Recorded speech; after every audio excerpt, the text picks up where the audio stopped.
Good morning, Todd. Looking Good sharp morning. this morning. Thanks. So I'd call that a Tyrannosaurus, but it's not a Tyrannosaurus. What do you got there on yours? Oh, yeah, this is Quadzilla. Oh, you're Um, okay. yeah, this is the OG, the original um, kind of mascot, I guess, for the long, long time ago. I fancied myself to start a racing club for mountain bikes and or a team, and it's based upon this guy that I call Quadzilla because some friends of mine back then, this is in the late 90s, would comment about my large and well-toned leg muscles, and Okay. they're like, geez, you're like Quadzilla. And so they would call me that and kind of pick on me a little bit, but it kind of stuck. And so I had somebody draw up a concept here, and I thought it was kind of fun, so I stuck with it. I never had a racing team, but I had this uh, mascot, if you will, and made some stickers and things and had it on my bicycles. And so then when I started my wellness endeavor with the website and teamquadzilla.com and coaching and teaching healthy living things, the Quadzilla just kind of was a natural fit for that. So now it means something much more than just racing bicycles, but this is kind of the inspiration for it. So it's Quadzilla is now faith, family, fitness, and fortitude. So there's four F's, and that's quad. So Quadzilla. I That's how I like came up it. with that. So I like it. That's, anyway, long story for the funny shirt. That's what I got. no, that's cool. I was going to ask you if you drew up the logo, but sounds like you had someone else do it for you. Yeah, I did, and then I found a Hmm. place online that could print it on gear, and so I have a little gear store that has different kind of stuff for that, and um, I'm pretty much the only customer, but it's kind of fun to have some of that stuff. I'm laughing because I do that too. So I have this obstacle course racing thing that I do for kids. Uh, Yes, very cool. yeah, we're hot and heavy into that right now. We've got three more events for the summer, and then we're considering even the winter. We've got one in December, and then I'm looking here, I've got one in October and one in September. So anyway, well, we usually are hot and heavy during May, June, July, and then the first part of August. That's when we do most of our stuff, but then we'll have it interspersed Hmm. inside of there. So anyway, long story. We got tired of waiting on t-shirt places because we didn't get the Uh, shipment in or we're not done. You know, yeah. got tired of that. And I was sick one day and I was just kind of going through and I found this YouTube from this place and they said, "Oh, hey, you can start your own t-shirt shop for just a minimal amount of work and expense." And I thought, well, I wonder what that would be like. Then the idea came, okay, well, why don't we do our own t-shirt shop? Because I don't know, we were spending at the time like $10,000, $12,000 a year on t-shirts. Mm, And okay. I thought, if we can save a little money and what I mostly wanted was control of our time, as far as getting the product there. And, there were some Yeah. events it was like, well, we don't have the t-shirts, so we'll get them to you. And what a mess. Anyway, Yeah. and then when when we would do an order, sometimes they would get the wrong stuff in. Well, we need you to buy this anyway because it's like, well, it's not our fault. And Yeah. now you're up against Oh this my gosh. timeline because of, you've got the event, so you're kind of extorted into Hmm. purchasing the stuff that they, yeah. Anyway, so I have a t-shirt shop, so I'm kind of my own customer too, and Oh, okay. Yeah. I'll see something and I'll think, well, that's cool. Maybe I'll make a t-shirt. And so I'll Awesome. the other day, my son and we read this novel, and I've got him up on the wall here, but we read this novel, and there's a ranch that kind of is the center place for this guy in this novel. And I said, "Would you like a shirt with this ranch logo on it?" Well, yeah. Is there a logo? And I said, "Well, I'll just make one." Oh my goodness. So I'm probably going to be in some copyright problems here, but Yeah. I've made 2 T-shirts Nice. for this ranch. Anyway, long story there, but I guess I'm controlling my own supply Yeah. chain, right? Well, geez, that's pretty cool. I'm thinking the gears are turning, next time I come up with one of those kind of ideas where I feel like this needs to be on a shirt, um, I will call you first because That'd be that's great. surely going to be a lot easier than the way I'm doing it now. So that's cool. Anyway, so tell me about your week. Anything fun and exciting, fabulous, new learnings? Uh, What do you got? yeah, so I was hoping maybe we could talk about overwhelm. Oh, So okay, that's interesting. the yeah, so the idea for me is this week has been a lot. Um, just a lot going on in my work, and then some things at home, and just to-dos. And I was gone for um, several days last week, and you know what happens when you're gone. You come home, and then all the things pile up, at home, and then things at work pile up too. And so there were a few days earlier this week when I just kind of felt overwhelmed. And I'm like, I don't even know where to start right now because the list is too big and everything seems urgent. And what do I do? And so I was hoping to maybe let's talk about that for a little bit, because once I could finally calm down, I went back to some of the ideas that, I've taught myself or had learned elsewhere and how to sort that out. But even still, you know, I'm the guy that's growing and learning about this and even teaching it in some fashion, and yet here I am still experiencing it. So um, I just wondered what if you've been in those kind of situations, and then how do you deal with it, and then maybe we can kind of help each other out from that. Darn the luck. Um, you're human too, like the rest of us. You get overwhelmed. Well, hey, I just trying to keep it real, I guess. There you go. I would say that's the first thing is that we feel like we're alone when we're overwhelmed. We feel like Mm, I am the only one that is feeling like this, and that yeah, is absolutely not true. I mean, you just look around. But right. Yeah. once again, we keep commenting on this. Once again, I I was doing some work for some content, and I've just got to show you my notes here. What's funny is it's just on the other screen here. Um, I found this really great quote. Um, I hope I'm showing the right screen. Yeah, I can see it. Can you see this one from Jocko Willink here? It says, "Staying ahead of the curve prevents the leader from being overwhelmed when pressure is applied Mm, and enables greater decisiveness." yeah.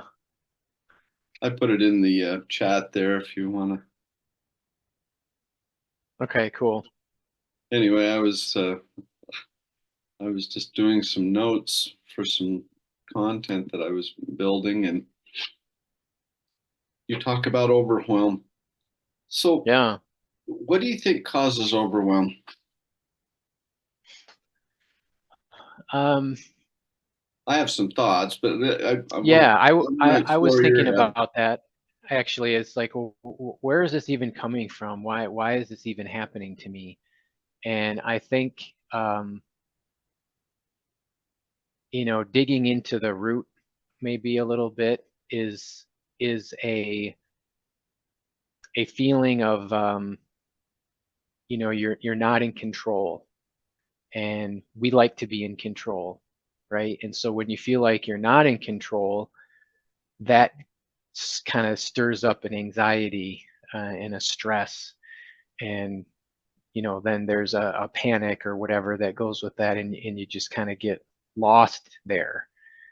So that might not be the answer for everybody, but I'm thinking, for me, at least in this recent experience, it was probably this: I'm not in control of my time and such. So I don't know. Why do you feel that loss of control? Any thoughts on that? Uh,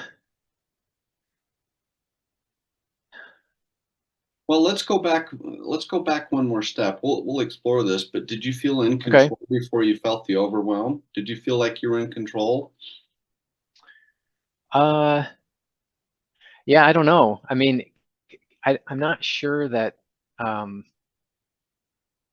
control is usually a big thing for me. I can mostly kind of just roll with it. I know some other people who, it's a much bigger deal, they to feel like they're in control. But I think just the nature of my work has trained me a lot to be able to roll with what happens, because I'm not in control.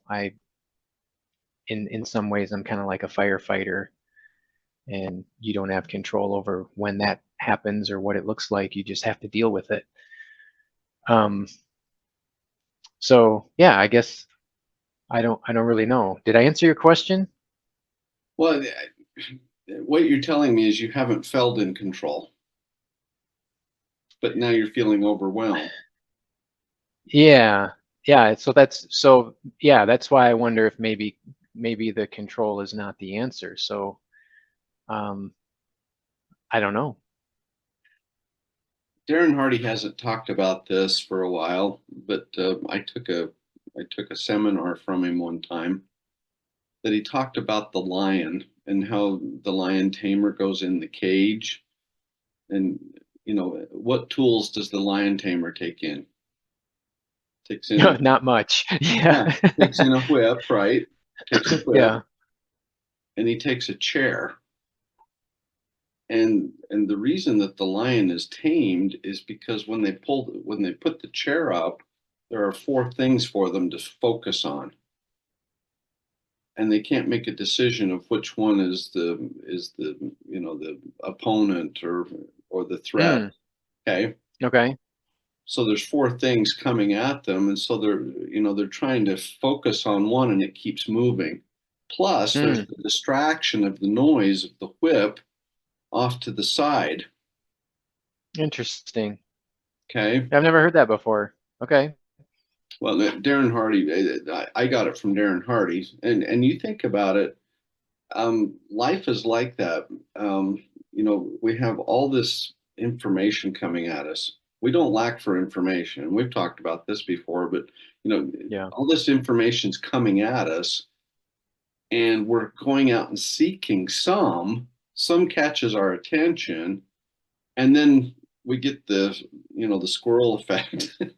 Oh, That's for sure.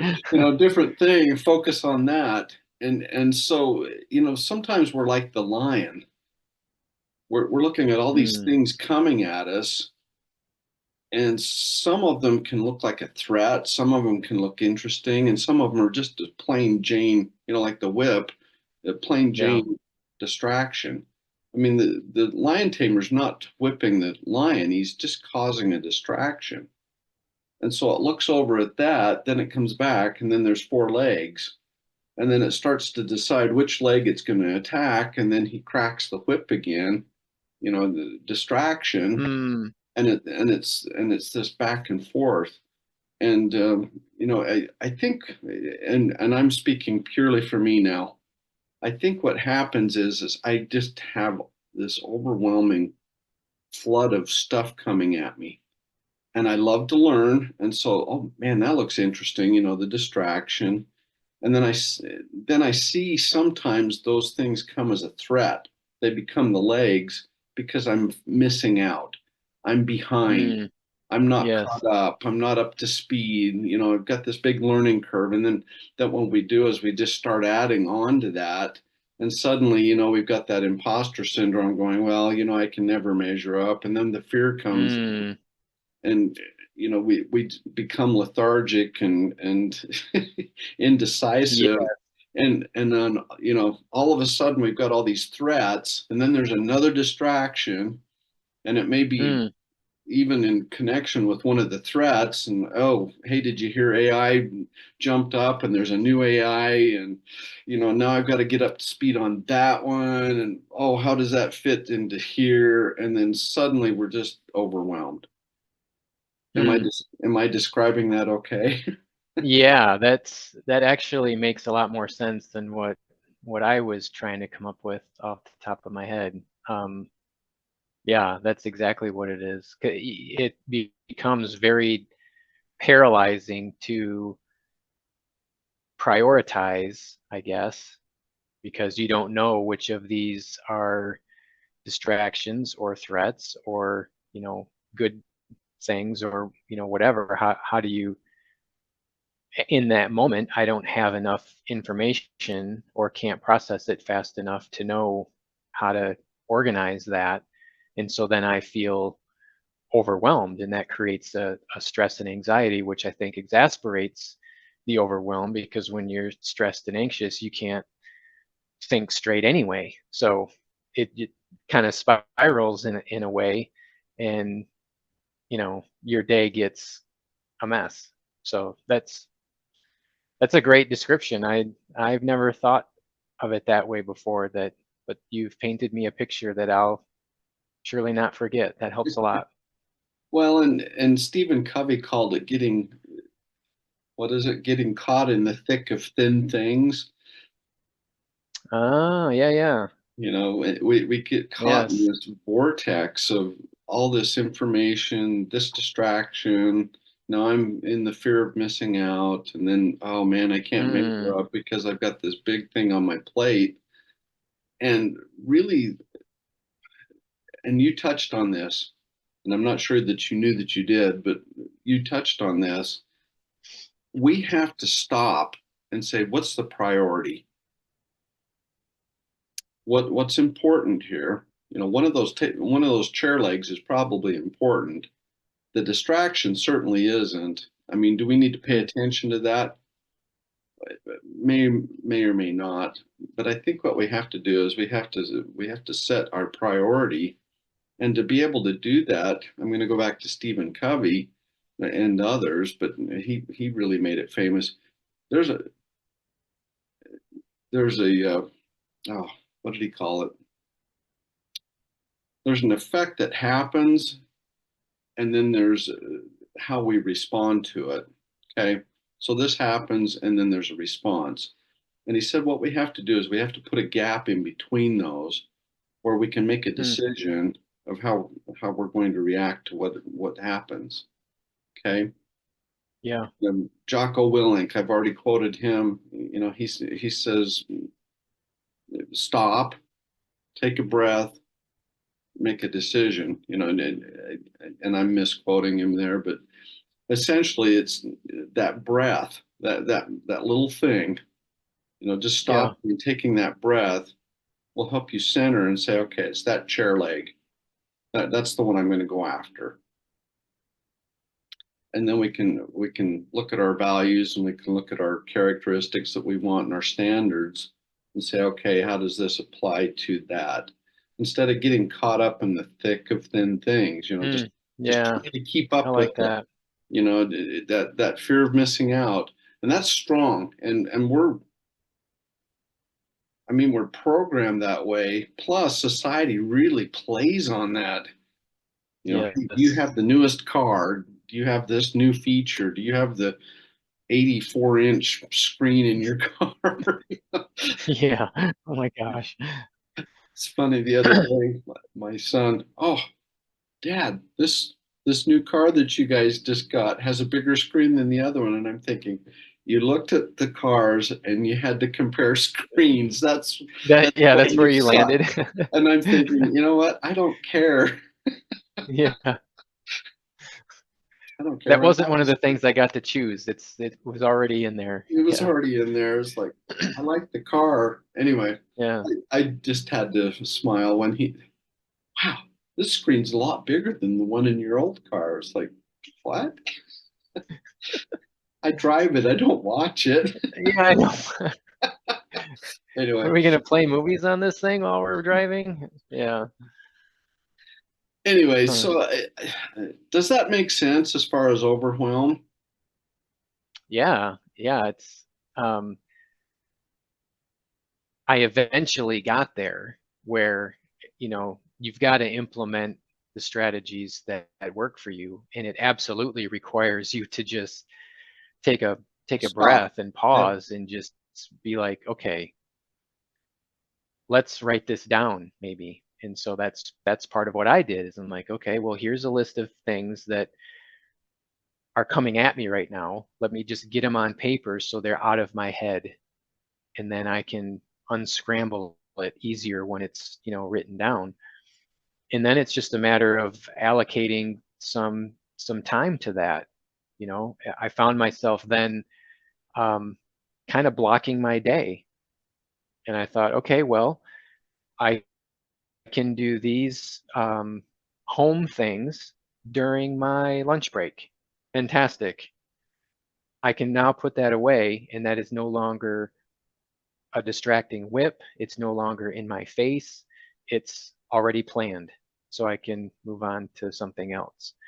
The things in my work was the same deal. I knew I had probably a 90-minute, um, you know, math and financial exercise that I needed to really focus on. And I can't have all these other things going on at the same time. So I'm going to block this time period to do only that thing. And everything else is just going to have to wait. And so I can't do that when it's all just kind of flooding me, but having to pause and think, kind of sort that out, helped a lot. So I eventually got there, but until then it was like, oh, what do we do? Yeah, we do it, and it's a panic thing. Now, we can't control other people. We can't control their decisions. And let's face it, life happens. I mean, we call it Murphy's Law or whatever, things just kind of fall apart. And that's kind of the Yeah. natural course of things. Not saying I'm a pessimist. I mean, things can go well, but in the course of things, we have this plan in our head. And what's interesting is our head, we we can be on the positive side and make it way bigger than it turns out, Mm. or we get this thought and it becomes way worse than it really is. Have you ever noticed that? And our Oh yeah. imagination just really Yes. seems to magnify whatever it is. And so we have to be really careful there. And here's where the control comes. I get to choose whether I'm going to take it positive or if I'm going to take it negative. Mm. And by taking that pause, like you just described, I can say, okay, this looks bad, but Yeah. what can I do with this? Okay. Um, Yes. a lot of times, and I think there's an element of quitting. Mm. Have you've run a race where you see people quit, but have Yeah. you noticed you can watch them? You can absolutely see when that thought comes of quitting. Mm. You've seen it, I think, Yeah. in some of your Yeah. events, okay? Maybe Sure. you've been Yes. running with somebody or whatever, I see it a lot with my training with these young kids in obstacle course racing. Mm, I'll see yeah, them I bet. start the obstacle, and I can see the moment that quit shows up. Mm, They haven't necessarily quit, but I can see when the thought comes. It's amazing. It's just a painting that just mm, takes over their character. And if I can stop that, if I can interrupt that, if I can interrupt that and put a thought in there that they have some control, and I'll give you an example. We have a cargo net. It's up off of the ground, and people are, I mean, we're all inherently afraid of heights. All of us are. Okay. We're born with that. Okay. Babies don't like to be dropped and the fear of falling, right? Okay. And so they'll climb this. What's funny is they have to make a transition to down. They'll get to the top, they're a little nervous, but then they have to crawl over the top, make that transition to come down. And that's where most people stop is okay, here's this transition. I've made it to here, but now I feel out of control. And what's funny is if I can interrupt that and say, where are you going to put your hand? Show me mm, a point to where you're going to put your hand next. mm, Point to where you're going to put your foot next. And see if I can interrupt that and give them some thought of control. Where am I going to put my hand? That's not, yeah, in their mind. It's like I'm in the air and I'm stopping because yeah, I'm afraid. But if I yeah. can interrupt that thought and say, well, okay, where are you putting your hand next? Um, we're, I'm going to say 95% successful as far as getting them over that hump. Mm, Okay. And so the control is not whether I'm controlling the outcome of the operation because people's decisions and Murphy's Law, like I said, can show up. Okay. But if I can take what I've got and say, okay, where am I going to put my hand next? Or where am I going to put my foot next? Or, what's the next right move here with what I've yes. got? Okay. Yeah. And think in terms of possibility instead of that giving up. Does that make Those sense? are those are really great questions to ask ourselves in that pause. Yep.